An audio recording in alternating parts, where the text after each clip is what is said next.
Hi Jackie, thank you for being on Talking Allergies today. Thank you for having me. To start off with, could you tell us a little bit about yourself and the work you do for people with allergies in Australia? Yeah, so I'm the founder of My Food Allergy Friends and the Food Allergy SMART Program.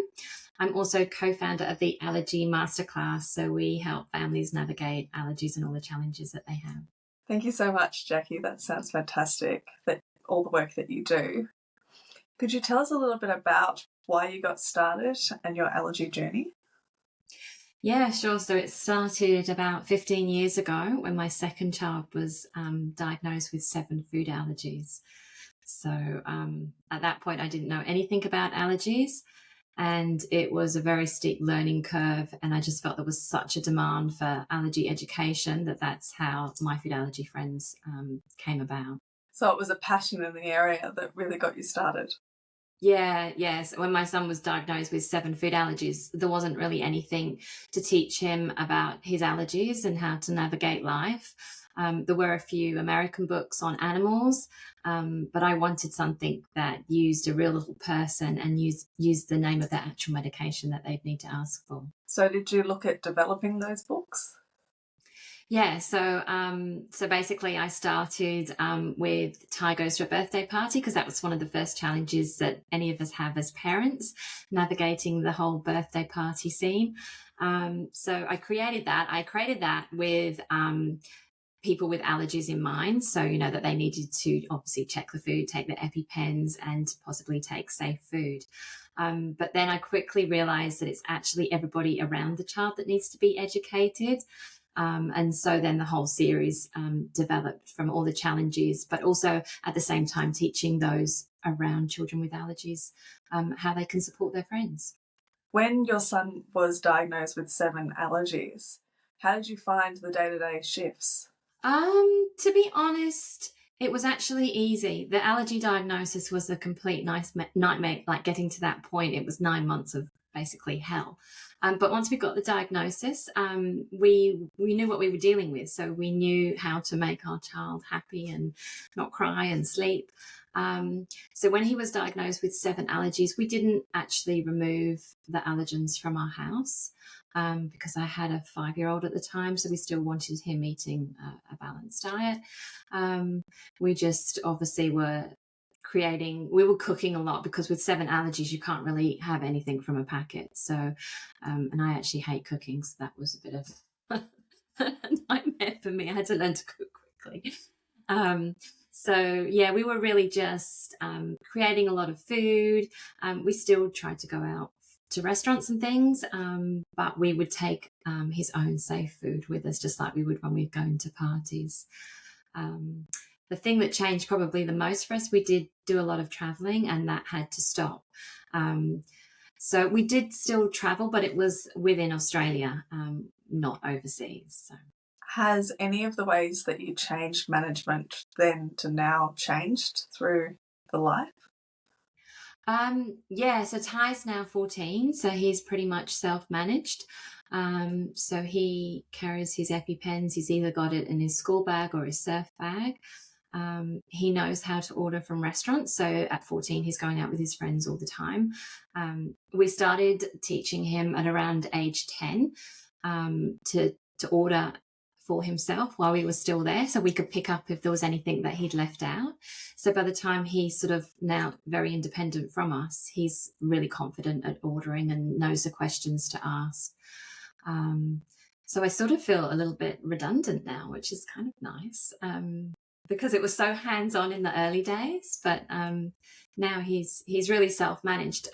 He does need reminding sometimes. I mean, he's a teenager, so he does need reminding sometimes if he's not going surfing or school, if he's doing something out of the ordinary, that, have you got your EpiPen? Because it's very easy when you're just in a routine, to know that you're picking up your bag, but have you got the right bag with the right EpiPen in it? So what advice would you give to someone that just found out that their child has allergies? Well, a couple of things. I think the first thing is to really be present. Like when you're diagnosed with allergies, it's very overwhelming, especially in our case when we have 7. And I find that a lot of families will start thinking about, well, how are they going to manage like going to the birthday parties, family, going to kinder, going to school, when their child's dating. But you actually have to just stop and go, okay, what are our challenges at this moment? And you'll probably find that it's so much easier to deal with if you're just sort of navigating how you manage allergies at home, rather than thinking about like how they're going to possibly date and do certain jobs and things like that. So being really present with just the challenges that you have on hand at the moment.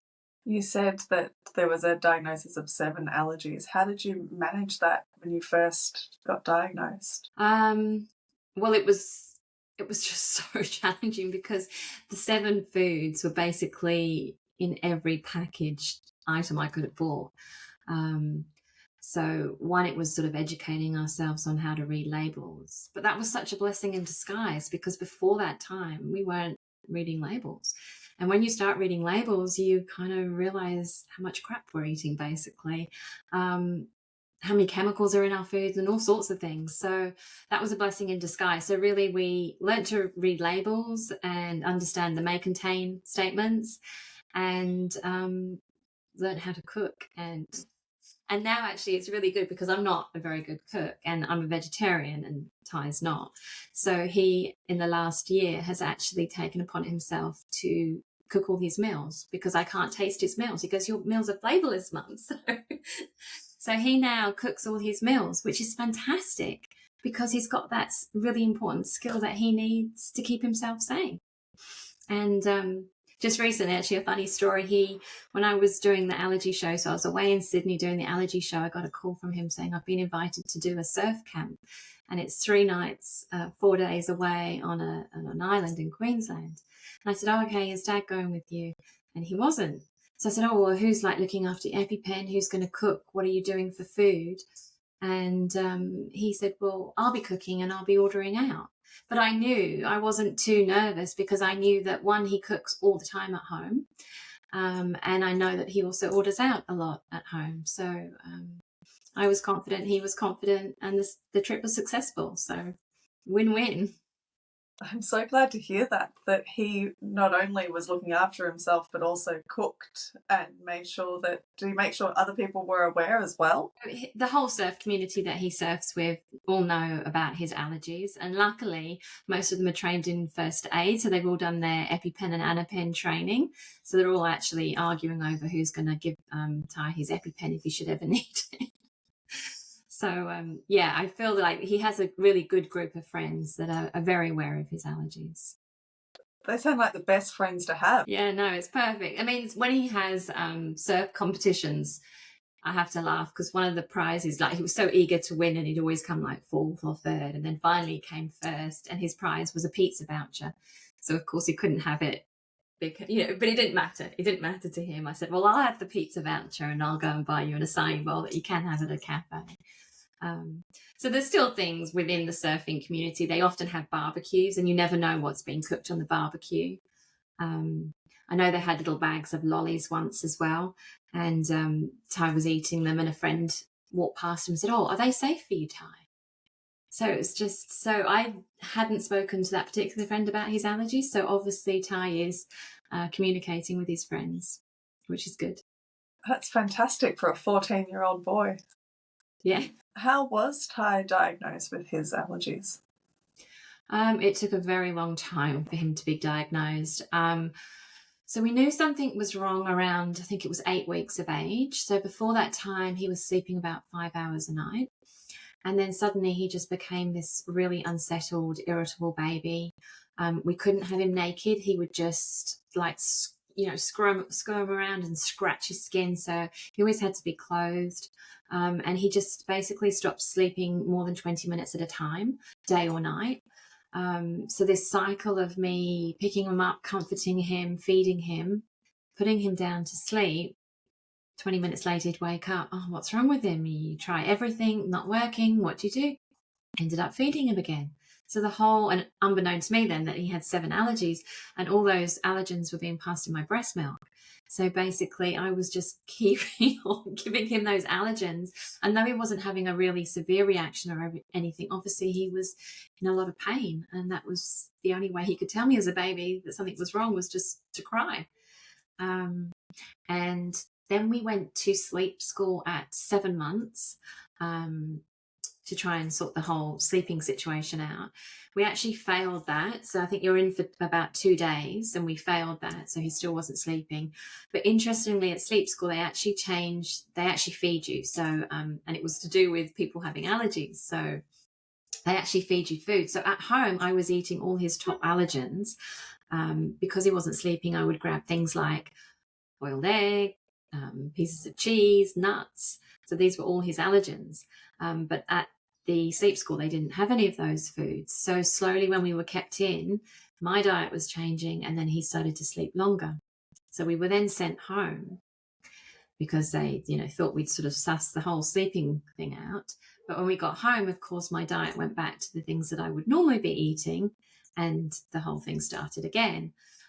So then at that point, I said to my husband, you've just got to feed him formula. I'm just too exhausted.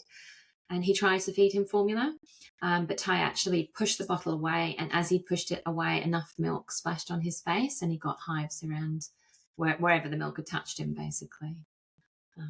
So we were like, oh, okay.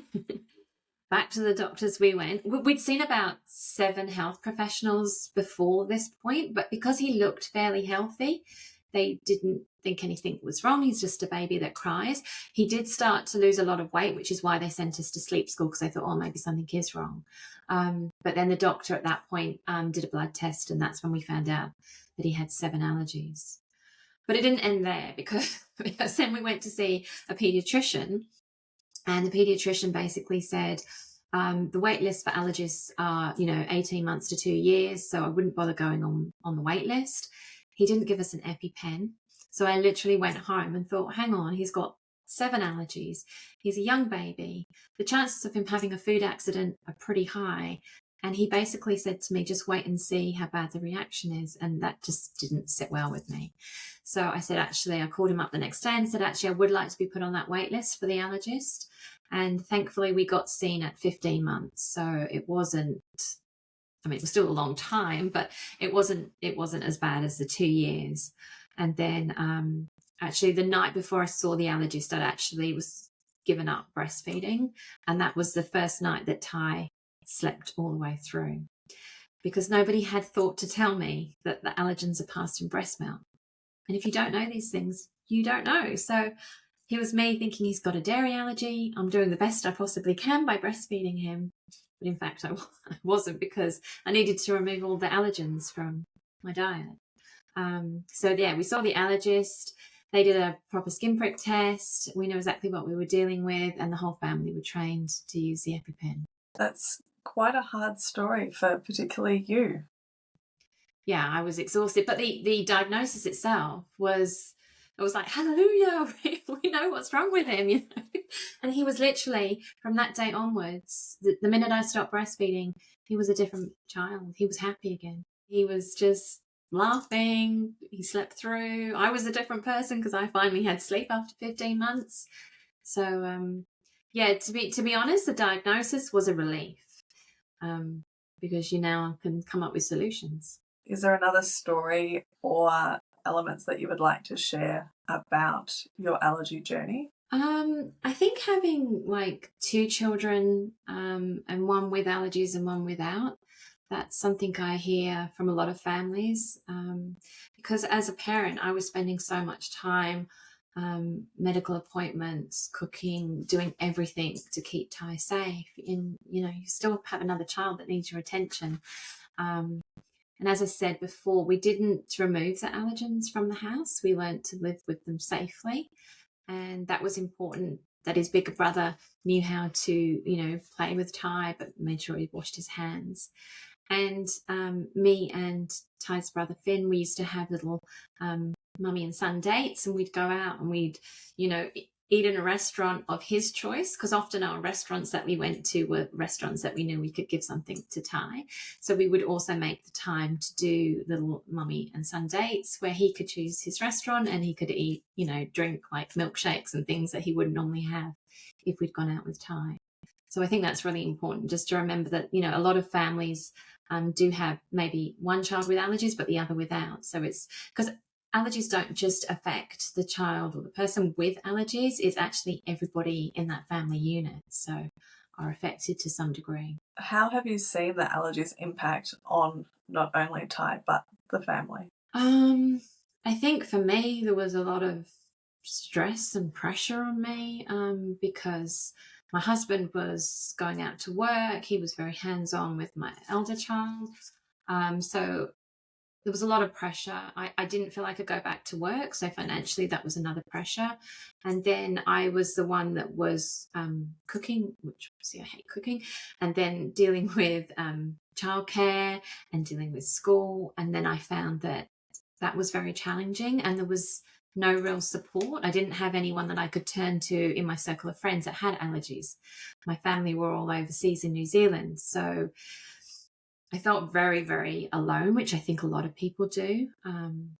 Going into school and advocating for Ty was really challenging, and learning to get my voice and be confident that I was not asking for anything that, Ty wasn't entitled to.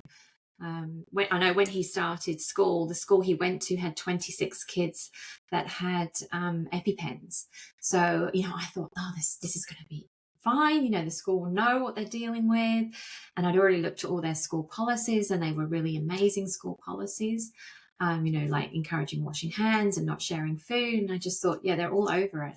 But when I had the meeting with the principal as he was enrolling, I remember saying, so where do you keep your EpiPens? And she said, they're all in the office. And I said, but it's a massive school.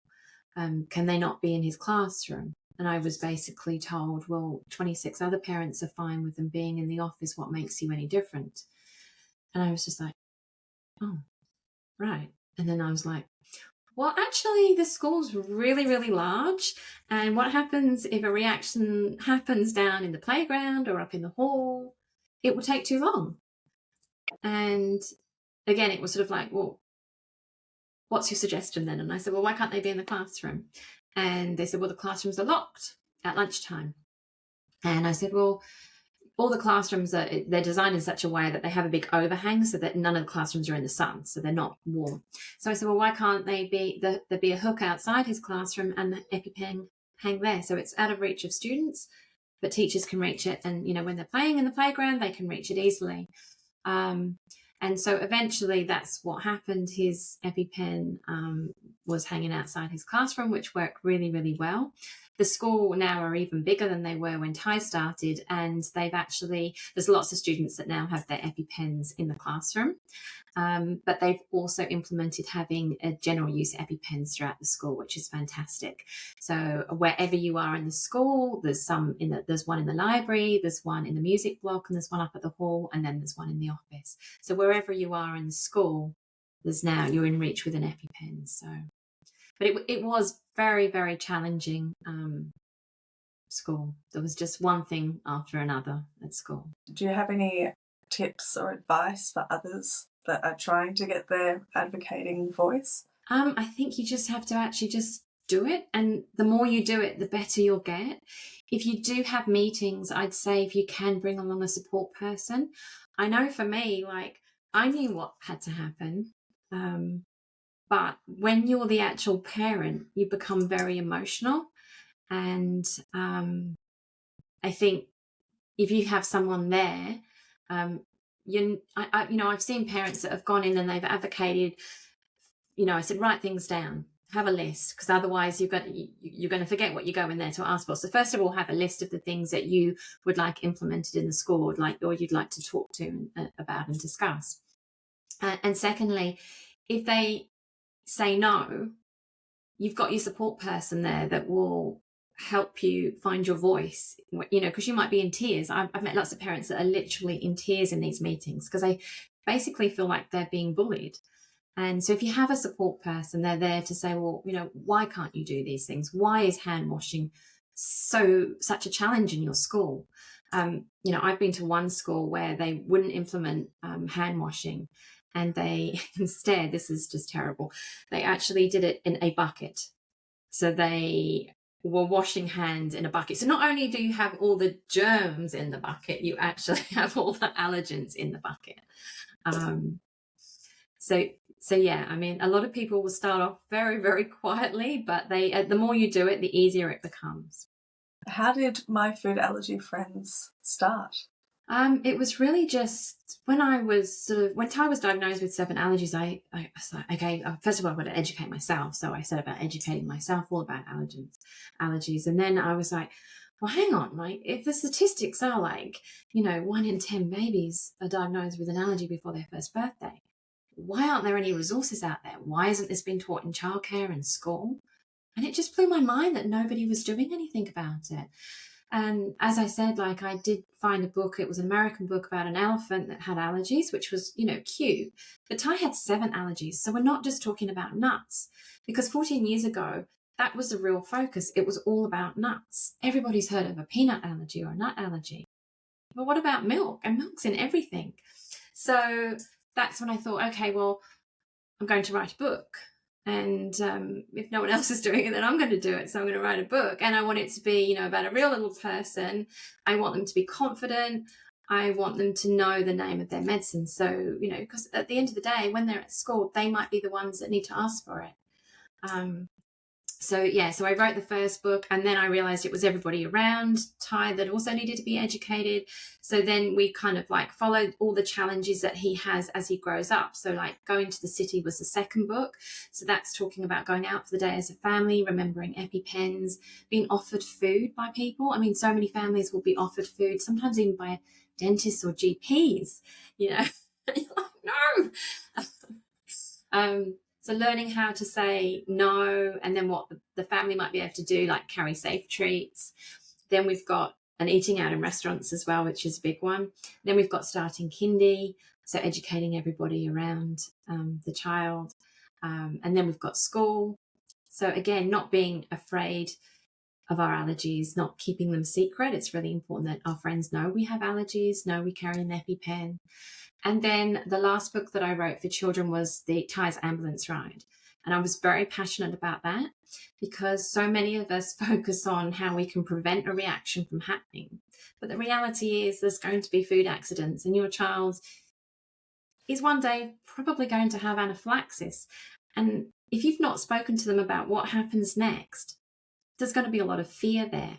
So when Ty first had his reaction, he was 7 when he had his first reaction. So he'd gone a long time knowing that he'd had allergies, doing all these really annoying things, as he says, checking a million things. Why? Because he'd never seen the effects of allergies. And then he had his reaction. And as a family, we probably practiced every sort of 3 to 6 months with trainer pens. Obviously, by then I was really into My Food Allergy Friends, so he was very, very educated. He had his first reaction, and I went to give him his EpiPen, and I'd actually just come back from Melbourne at the time. And so I'd literally, my husband had been doing the food, and so I left him, we had a coffee, an afternoon snack, and I thought, okay, well, I just won't do anything because, Dad knows how to do it. And so he gave him a soy yogurt, but straight away Ty said, oh, this yogurt tastes funny. And I was like, oh, there's only one taste, flavour of that yogurt. Why does it taste funny? So I checked the packet and realised that he picked up the lactose-free yogurt of the same brand, which is in identical packaging. Easy mistake to make if you're not reading labels, which is why it's so important to read labels, which was a good lesson for the family. And so then, Ty started to have symptoms. And then we said, you need your EpiPen. And he actually ran away from me. And that was the last thing I was expecting, knowing how educated he is. But he actually ran away from me. And so I said, oh, I'll get my trainer out. So I literally got my trainer out my suitcase. She said, we'll do it with the trainer and then we'll do it with the real thing. So we did it with the trainer, which was enough to calm him down. Because literally the last parent I spoke to in Melbourne had actually had her child had moved when she'd given the EpiPen, and she actually had EpiPen, damage on her leg. So that was going through my mind, I can't chase this child around with the EpiPen. So the trainer EpiPen calmed him down enough, and then we gave him the real thing, and he said he didn't feel the difference. But, as a family that we've done so much education with him, and we've practiced with the trainer pen, you don't think they're going to be afraid. But if you focus a lot on preventing allergies, which of course we need to do, but you haven't then gone, okay, well, once you have the EpiPen, this is what's going to happen. You're going to go in an ambulance and you're going to stay in hospital for, 4 hours at least. You might need a second EpiPen. We need to have these conversations with our children so that they're not afraid, so they do know what's going to happen next. Otherwise, they're kind of thinking, okay, well, this is a thing we've tried to be avoiding all our life, and suddenly it's happened. What's going to happen next? And I've had one, when I brought out Ty goes for an ambulance ride, I had one parent that wouldn't read it to her child. She got it and she had all the other books, and the child, loved Ty and Rabbi and that.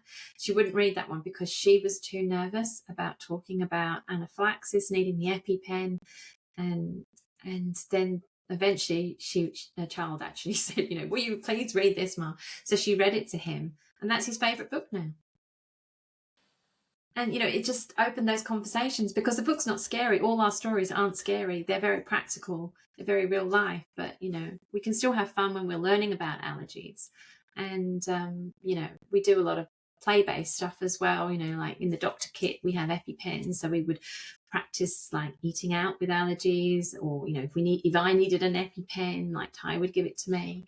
So, it can still be fun when we're learning about allergies. With his fear of the EpiPen in that scenario, what were the areas that you actually did to make him feel a bit safer? Or did he feel safer with the next allergic reactions? Yeah, that's a really good question. So after his reaction, we talked to him about, did it hurt? Why did you run away? You know the drill with this trainer EpiPen. And, he said, it actually didn't hurt. Like, it was just the fear of the unknown, basically. But when he had it, he said, it actually didn't hurt. And it made him feel so much better. Obviously, all the symptoms he was having from anaphylaxis were horrible, but the EpiPen, very, very quickly helped him. So that alleviated that fear. But we also then took him to an open day at an ambulance station. And that really helped him go through with all the things that happened, because he can't really remember everything that happened. So, the thing that they put on your finger, this is what it's called, this is what it's doing. He had an amazing paramedic that spoke to him all about lizards. So, he found the whole thing, it's not scary, because you don't know what a paramedic's like. If you've never met a paramedic, you don't know what they're doing in the ambulance. So we went through, everything that had happened in the ambulance, and they also did CPR at the open day as well, which he found really interesting as well. But I also found that each of the family dealt with it differently.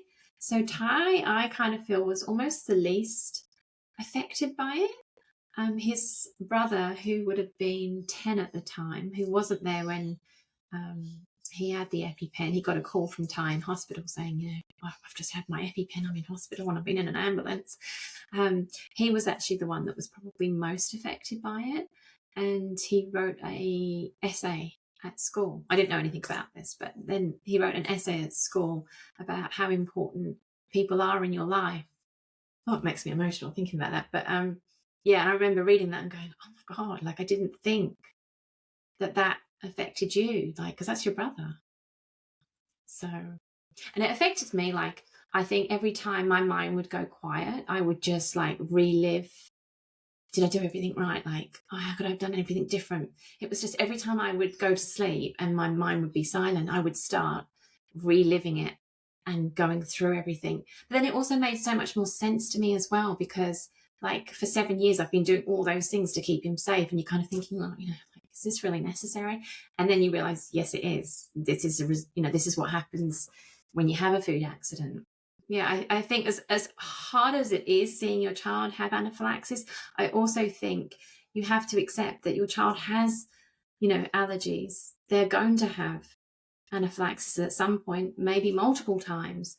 And when you have the confidence to know you can manage it, you've got things in place, it's going to be okay. So And the training that you did with him as a younger age as well really helped, probably. Yeah. I mean, that's why I was so surprised that he had that kind of fear of the EpiPen, because he was very hands-on with all of his allergy management right from an early age. Even when he was going to kindy, we'd make him pack his bag. So he was learning the habit of putting his EpiPen in his bag. I mean, obviously we were overseeing everything, but it's just that habit. If you do it from when they're like 2 and go into kindy, then by the time they're a teenager, hopefully it doesn't all go out the window. You do training with childcares and schools. Could you tell us a little bit about that work that you do? Yeah, so it's really a fun way to learn about allergies. So we use Ty as a focal point to teach kids about allergies. And Ty in the stories have obviously got multiple allergies because we don't want kids just to think it's nuts. And so we teach them all about allergies, what might happen to somebody if they have an allergic reaction. And, we tell them what an EpiPen is. So by the end of the session that I do with them, they all know what an EpiPen is. We do a 30-minute session where I read the stories, and they basically have to keep Ty safe. So when Ty goes to a birthday party, I say, okay, so can Ty eat the cake? The cake's made with egg and milk. Can Ty have it? And they're like, no, danger food, because they know that Ty is allergic to egg and milk. And they're like, okay, well, what can Ty have instead? And they're like, well, he can have this cake. And then he takes his own safe food to the party. And then we play a little game. And one of the things is a lot of kids aren't invited to birthday parties. So that's one of the things I sort of say after reading the story, so if you have a friend that has allergies, can they come to your birthday party? A lot of the kids will still say no in these sessions. And I say, but hang on, we've just seen that Ty's gone to a party and he was completely safe and he took his own food. And they're like, oh, yes. And that way, these kids they'll go home to their mums and dads and they'll say, we learned all about allergies today and such at our kindy has allergies, but we can still invite them to, my birthday party next week. So, so it's really fun, but they just have very simple knowledge of allergies and how to support their friends. And then obviously the childcare centre or school back up those, allergy awareness with, why we wash hands. So we're washing hands before and after eating, and we're not sharing food. Some centres will also have special plates, coloured plates or bowls for kids with allergies. So it's just really it's a whole community effort, really, because then obviously when the session happens, then there'll be a newsletter that goes home to the family so they learn all about allergies. So. That's lovely to hear that they will actually invite kids to their parties after you talk them through how to do it. Yeah, because we don't want to focus, obviously, it's important that they know, that Ty can't have a lot of the food at the birthday party, but we don't want to go, okay, well, that's very negative. So, what can we focus on? What can he have? Oh, he can have fun making his own food with his mum and he can take that to the party. So it's all about sort of empowering kids with allergies. And it's amazing, a lot of the kids that have allergies when I do the events might be quite quiet to start with. By the end of it, they've got so much to say because they're like, oh, this is I know this stuff. This is what I do. And they might share their stories. So I've had one kid that stood up, I think he was about 3, and he stood up and said, yes, I know all about the EpiPen. I said, does anybody know what this is?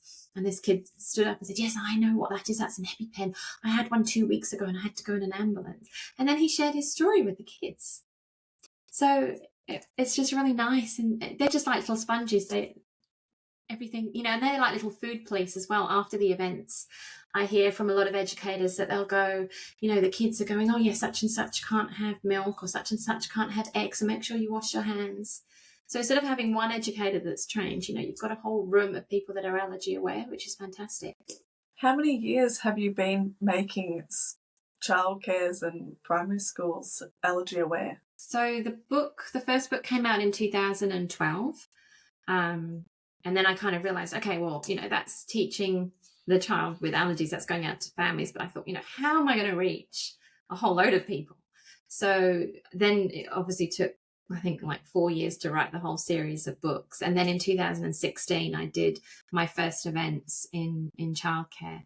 And I still have those first childcare centres back in 2016 running this program. to this day. So they actually, when I go there, I get hugged and they say, so how's Ty doing now? And I'll show them a picture of him and they're, oh my goodness, he's so big now. So it's really nice. And then like these centres, you know, we'll tell other centres and the word of mouth is getting round now. Is there a milestone in the work that you've done that you're particularly proud of? Just recently, when I attended the Allergy show in Sydney, I actually had families come up to me and their kids were now like 13 or 14 and they'd actually been using all the resources right from when their child was little. And they just said, you know, you changed our life. You made, you know, you didn't make me feel so alone. Because I also do a lot of resources for families, like getting ready for school and things like that. So they were saying, yeah, we've used all your resources. And so I got to meet some of these kids. So that was really nice. And there was another time I did an event once and the childcare actually, I always encourage the childcare centre to invite parents and grandparents in if they want to. Obviously, a lot of families are working, so that's not possible. But this particular one, we had a lot of parents in the event. And 2 weeks later, I got an email from the lady that organised it. And she said, actually, one of the children had their first reaction. They didn't know they had allergies. But because of your talk, the parent knew exactly what was happening to their child and they knew what to do and to get help straight away. So that was really fantastic to hear. That's really impactful to hear. That's really lovely. If you met someone at the beginning of this allergy journey, similar to the person that just found out that they had an allergy, what would you say to them? A couple of things. I think mindset's really important. As a parent, you need to educate yourself first, because if you're, you know, really fearful, your child is going to be fearful. So you need to be a really good role model. So you need to educate yourself first, and then your child will be watching you and he will pick up on the confidence that you have. So having a really good mindset and making sure your child has a good mindset. I think also mental health is really important. So if you find that you are overwhelmed, you are finding it really challenging, then it's important to seek help as well. So because it's no good if you're not managing, then the whole family is going to, you know, your child's going to see you like that. And the other thing is, don't let allergies define your child and don't let allergies stop them from doing anything. It's just a really, really tiny part of who they are. And that's, you know, really important for Ty. So, you know, he says, you know, I'm not the allergy kid. I'm the surf kid, and allergies are just a small part of me. That's really lovely to hear. Where can people find more about My Food Allergy Friends? So I have a website, so myfoodallergyfriends.com, or I'm on all social media, so Instagram and Facebook. And I love to hear your stories and your challenges, because it's through those we can see like what's still happening at childcare centres that need changing, or at school that need changing, and then we can create resources. Because I've been through that, I really understand what people are going through. So I love to hear stories, both good and bad, because I love hearing good stories as well. We don't want to just focus on the bad stories. You know, if you've had a really good experience at childcare or school where your centre has handled Christmas amazingly, or you felt really included, it's really nice to share those positive stories as well. So yeah, please get in touch in one of those ways. That sounds so lovely. Is there anything else that you would like to say, Jackie? No, just thank you very much for having me here on the podcast today. And I love all the work that you guys are doing as well. Thank you so much, Jackie, for sharing your story and also sharing the great work that you're doing with My Food Allergy Friends as well. Thank you.